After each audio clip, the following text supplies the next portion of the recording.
to someone who's willing to fight and die happens relatively quickly. And the important thing to understand is that these people are not transitioning to just become a devout Muslim. They're transitioning specifically to become a mujahid, which is a Muslim warrior. And it's kind of like when people don't understand why these people want to go off and fight and die, it's like asking, why would someone want to become a samurai? In their minds, these people are modern samurai. I was talking to one guy from London who's in Syria right now. He originally went there to join ISIS, and then he switched to Jabhat al-Nusra, which is the Al-Qaeda affiliate. And he was saying, when I was younger, I used to read these religious texts and these history books about these ancient Islamic warriors, and I would picture the Middle East, and I would picture these deserts and these two armies, these beautiful horses and warriors on top of them with swords out and flags flailing, coming at each other. And I thought to myself, what's the modern equivalent of this? Well, the horses are replaced by Toyota pickup trucks, the swords are replaced with Kalashnikovs, and those flags are the flags of ISIS and Al-Qaeda. And so being a mujahid today is being part of that lineage, that history, that culture of honor that they want to associate themselves with. What does the Islamic State really want? Does it want a war on the streets of Paris, or does it want a war against well-equipped French and American soldiers on battlefields in Syria and Iraq? Joining us now, the authors of the article, Paris, the War ISIS Wants, in the New York Review of Books. Nafeez Hamid is fellow at Artis International and a member of the Terrorism and Organized Crime Research Group at University College London. Scott Atran is the Director of Research at France's National Center for Scientific Research and a Senior Fellow at Artis International. In the first paragraph of your piece, you write, President Francois Hollande's vow to be merciless in the fight against the barbarians of the Islamic State is, unfortunately, precisely what ISIS intended. Why would they intend that? Well, their manifesto is called the Idarat al-Tawahush, which means the management of savagery or chaos. So they're looking for chaos everywhere they can find it in the world and to fill the gap. And where there isn't chaos, the idea is to create it so that they can drive a wedge between non-Muslims and Muslims to destroy what they call the gray zone, where most people are located, and produce a polarized world where Muslims will have no choice, because they're being persecuted all over the world, but to join them. Nafeez, I mean, do they believe that if they do all that and they create all this chaos and they create this war, that they could lose this war? I don't think they're so worried about that. They know that they have almost a Medusa-like ability, that if they get their head cut off, let's say in Syria, that they can decentralize, they can pop up somewhere in Libya, for instance. Like the volcanoes of jihad speech that Baghdadi gave, he sees jihad as not necessarily just being in one particular location, but erupting all over the world. So in some sense, they see themselves as just being able to manifest themselves continuously. The jihad doesn't have to physically be in any one particular location. Scott, what reaction would you recommend in both France and the United States to what happened in Paris? Well, there's a short-term and a long-term reaction. I mean, the short-term, the Islamic State must be destroyed, but not destroyed with our own ground troops. That would be a disaster. Then we already have Al-Qaeda 2.0, which is much more noxious than the old Al-Qaeda. We'll get 3.0. What we should do, I think, as I wrote with General Stone back in the New York Times back in April, is give the means necessary to the people who can do the job. For example, the Kurds, including the PKK and the YPG. But in the long run, we've got to find a way to embrace the people who are going to join ISIS. I mean, this is a struggle for future generations. And what we find is that the whole discourse throughout the Muslim world is being shaped now by what ISIS has done. For example, one imam in Barcelona told us, look, we're against the violence of Al-Qaeda and the Islamic State, but the caliphate has always been in our hearts, and it's here to stay, and they put us on the map. We're here now. People recognize... They, meaning the Islamic State, put us on the map. Put us on the map. We were the forgotten people of Europe. Now people take notice of who we are. We don't want their violence. We do want a caliphate. Maybe it'll be like a European Union of Muslim peoples. But if we ignore those passions, like some of our diplomats are doing, saying that it's just fantasy, then we risk fanning them. Nafeez, is it possible to destroy the Islamic State? I've seen estimates that there may be 40,000 Islamic State fighters, actual soldiers. American military estimates say that to completely destroy a force of 40,000, you would need 200,000 opposing troops. That would mean minimum of well over 100,000 American troops in order to get a force that big. I think it's a difference of a question of whether you're thinking of ISIS as a physical group or whether you're thinking of it as an idea. Once again, it can manifest itself in many different forms.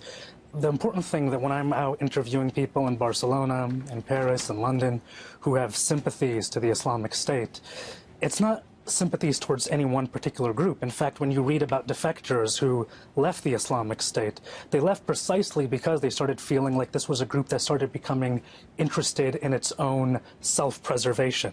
They started becoming too interested in finding out if there were spies or apostates within their ranks. These guys are not fighting for the survival of ISIS or for al-Nusra. They're fighting for this conception of an alternate society, something that's counter to the society that Western nations have tried to create, a more materialistic society, a corruptible democratic system, one that is deprived of spirituality, and that's the counter society they're trying to create. And Scott, you have found, you're out there talking to young people who are attracted to ISIS, who are susceptible to what it is they're selling, and you're finding that the sympathies are much more widespread than I think most people suspect. Yes, I mean, we find, for example, in suburbs of places like Paris or London or Barcelona, that 20% of them are converts from Christian families, and that it is the most it is the strongest countercultural movement in the world today. I mean, they've absorbed people from 90 countries. They appeal to a wide range of people. And the way they do it is twofold. They search for what's in the history of each one, a personal grievance, a frustrated aspiration, and they wed it to this notion, this story they have of a golden age that can be recovered. And the way we're trying to counter it is with lectures and repetitive mass messaging. Look, one young girl from Syria, she emailed another and said, I know leaving your family is going to be the hardest thing you've ever done in your life, but there are other things to do in life. There are greater things to do in life. And let me take the time to help you explain that to yourself so you can explain that to them when you come. And the counter narratives that we're giving is simply, you know, they're bad, they behead people, they do terrible things to women. Like, didn't we know that already? Mm-hmm. Nafeez, when you hear the story of this young woman who became a suicide bomber the other night in Paris when that raid was going on, and we hear about her basically progressing to extremism relatively quickly, she sounds like some of the people you talk about in this article that you've met. Yeah, I mean, feelings of frustration, of being disaffected, of a personal grievance, of moral outrage can build over years and years and years. But oftentimes the transition from just being a regular person to someone who's willing to fight and die happens relatively quickly. And the important thing to understand is that these people are not transitioning to just become a devout Muslim. They're transitioning specifically to become a mujahid, which is a Muslim warrior. And it's kind of like when people don't understand why these people want to go off and fight and die, it's like asking, why would someone want to become a samurai? In their minds, these people are modern samurai. I was talking to one guy from London who's in Syria right now. He originally went there to join ISIS, and then he switched to Jabhat al-Nusra, which is the al-Qaeda affiliate. And he was saying, when I was younger, I used to read these religious texts and these history books about these ancient Islamic warriors, and I would picture the Middle East, and I would picture these deserts and these two armies, these beautiful horses and warriors on top of them with swords out and flags flailing, coming at each other. And I thought to myself, what's the modern equivalent of this? Well, the horses are replaced by Toyota pickup trucks, the swords are replaced with Kalashnikovs, and those flags are the flags of ISIS and al-Qaeda. And so being a mujahid today is being part of that lineage, that history, that culture of honor that they want to associate themselves with. And Scott, as I read your article, the religious component becomes less important than it does in other analysis that I've seen, especially the religious history of some of these people. They do not come from religious backgrounds, 80% from non-religious families in what you've found out about them. Yeah, they're almost all from youth, from transitional stages in life, between jobs, girlfriends, students, immigrants, having left their native family and looking for a new family of fellow travelers and friends. And they're born again into it in their late teens and early 20s. Very few have any kind of religious education at all. Madrasas have no role in this hardly at all. And when I interview ISIS guys in the Middle East, captured ISIS guys and Nusra guys in the Middle East just a few months ago, none of them had any idea of what was in the Quran other than what they've been told by Al-Qaeda and ISIS. They didn't know who the first caliphs are, which is the basis for all of ISIS's repertoire of ideas. But ISIS provides a message that is powerful and that speaks, as Orwell said in his review of Mein Kampf, of Hitler's Mein Kampf, it speaks to the notion of glory and adventure and self-sacrifice, and human beings intermittently need that. And what we're offering on the other side is ease, security, avoidance of risk. It can't compete. Nafeez Hamid and Scott Atran, thank you both very much for joining me tonight. Really appreciate it. Coming up, one of the negotiators, French President Francois Hollande, travels to Washington on Tuesday to meet with President Obama. 2 days later, President Hollande will meet with Vladimir Putin in Moscow. He is expected to urge the United States and Russia to escalate their military attacks on ISIS, which we've just heard from our last guests is exactly what ISIS is hoping will happen. Joining us now is Ambassador Wendy Sherman, a resident fellow at the Harvard Institute of Politics and the former Undersecretary of State for Political Affairs. She was one of the American negotiators in the U.S.-Iran deal. Ambassador Sherman, thank you very much for joining us tonight. What do you make of the analysis that we just heard, that ISIS wants chaos and so welcomes a heavy military response, wants to meet Americans on the battlefield in Syria and Iraq? And if that is true, how should that affect our calculations, American calculations, about how to react here? Well, I think we have a lot of things going on here, Lawrence. Many years ago, when the Pew Global Attitudes Project first went around the world to find out how people responded to globalization, they found out that people, particularly young people, liked what they got. They liked the new foods. They liked the different kind of jobs. They liked American technology, the iPhones and everything. Cell phones were coming online. But they also found out that people were frightened of modernity, that they were afraid of losing their sense of self. And we know psychologically that young people are always looking for their identity and who they are, and they can be pulled very quickly into any kind of a movement. So I take the point about the movement, but at some level, to the American people, to the people in Paris, to the people in Lebanon, to the people in Baghdad, to the people in Nigeria, it doesn't matter because they feel their lives are at risk. They're concerned about their security. So I think we've heard from President Obama, we've heard from Secretary Kerry, we heard from Secretary Clinton today that we really have a multi-pronged strategy that we have to undertake here. It is defeating ISIL-Daesh. And how to do that? No one is suggesting massive ground troops among those three, because massive ground troops might get that reaction if it's American troops, that in fact it probably needs to be people on the ground who are local, who are regional, who have a stake in the action. But we've also talked about taking apart the infrastructure, the way this is funded and financed, and thirdly, to help defend against this, to help Europe support and protect its borders. But I think that this issue of propaganda, of public diplomacy, of messaging is very critical.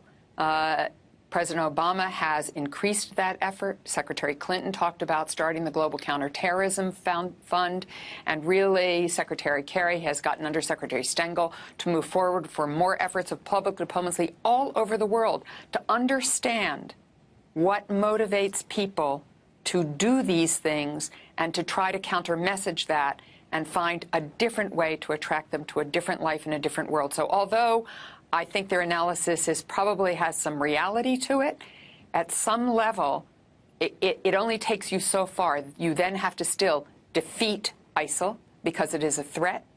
You have to untake the infrastructure, which will go on to Al-Qaeda point 3. I agree with that.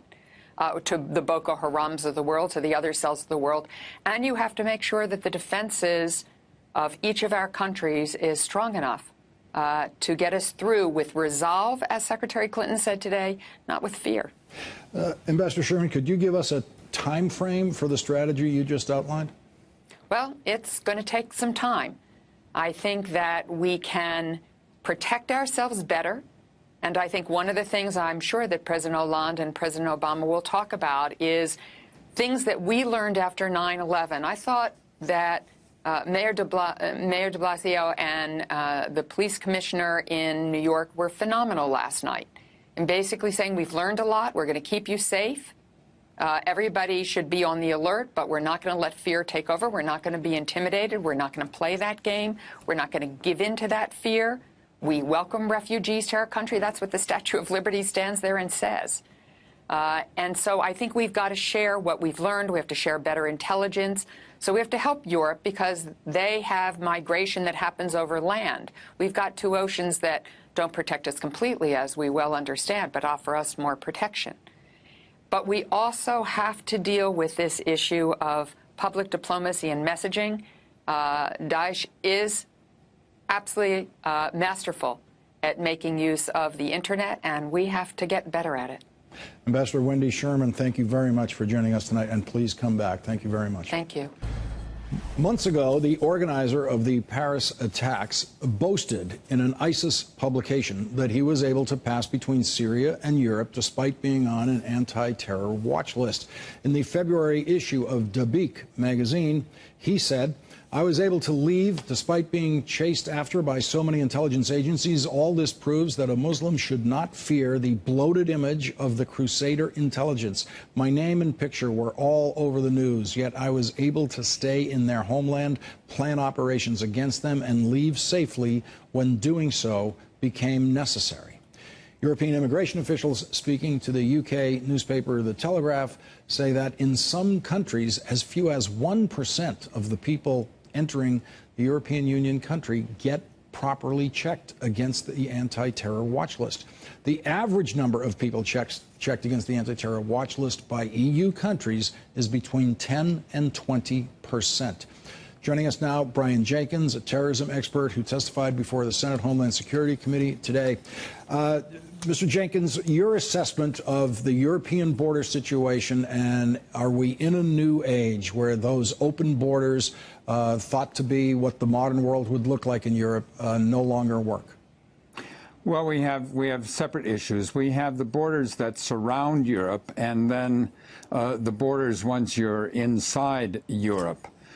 Clearly, the borders around Europe, in the Balkans and along the Mediterranean, have broken down because of the tremendous influx of refugees, because of simply the difficulty of sealing those borders, because in many cases some of the countries on those frontiers have very limited resources to do that.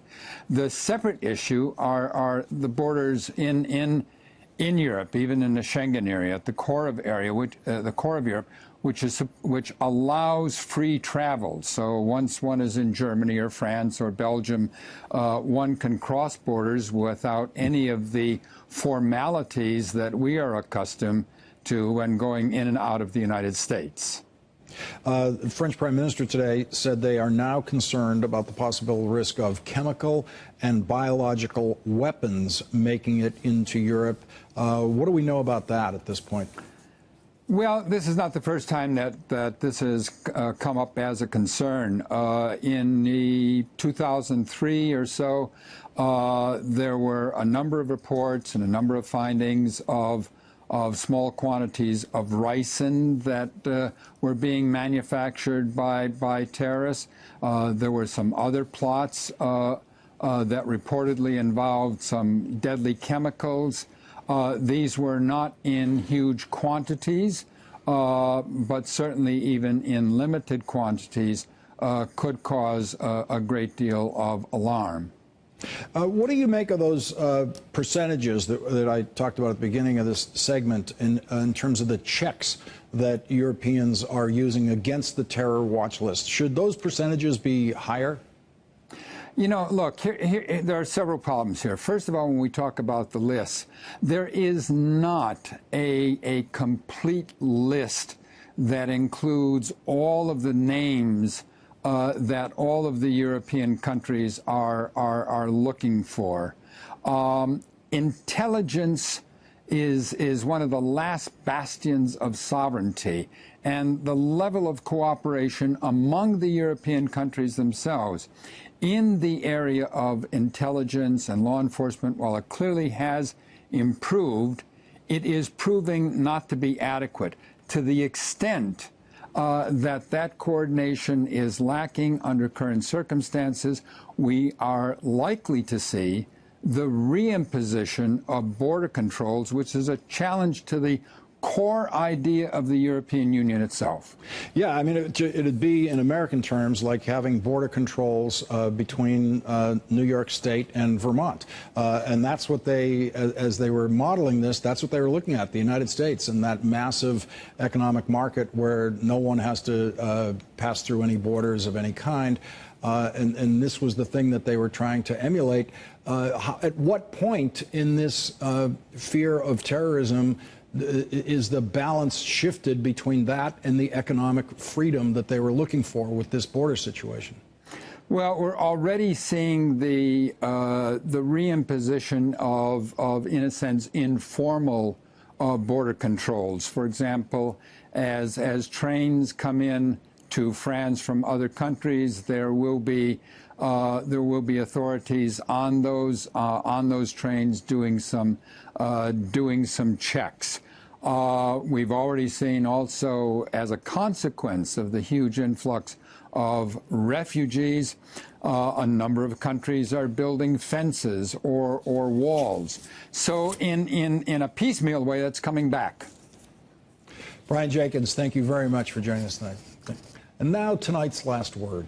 I began last night's program with a note to the American news media, especially TV news, about why we shouldn't call the organizer of the Paris attacks a mastermind. Mastermind glorifies this high school dropout who managed to get 129 people killed before he got himself killed. We don't call American mass murderers masterminds when they shoot and kill unarmed people in our movie theaters, in our schools, in our churches. We don't pay them that compliment. Mastermind. U.S. Army veteran Timothy McVeigh killed more people with a truck bomb in Oklahoma City than were killed in Paris, and no one granted him mastermind status. There is, in fact, no such thing as a mastermind. Mastermind is a cartoon concept, not an accurate journalistic description. The front page headline in today's New York Times used the word organizer. The Washington Post headline said leader. Both accurate journalistic descriptions. This network stopped using the word mastermind today, but most TV news continues to send the mastermind message around the world. TV news comes out of the same screen that our entertainment comes out of, and so the line between the two gets blurred sometimes. TV news writers sometimes use the language of screenwriters, in this case James Bond screenwriters, who for 2 hours at least in a movie theater need you to believe that there are masterminds out there. ISIS wants you to believe in masterminds too. ISIS wants you to believe they have masterminds in Europe and in the United States. ISIS wants you to live in fear of their masterminds and their soldiers. There's a term for what is going on here, for what's happening to TV news. It's called semantic infiltration. Semantic infiltration means getting your enemy to use your language. ISIS is winning the semantic infiltration game with TV news this week. If ISIS could hack into TV news computer systems and rewrite scripts and the graphics that you see on the bottom of the screens at CNN and the BBC and other networks, ISIS would be delighted to discover that the one word that they wouldn't want to rewrite is mastermind.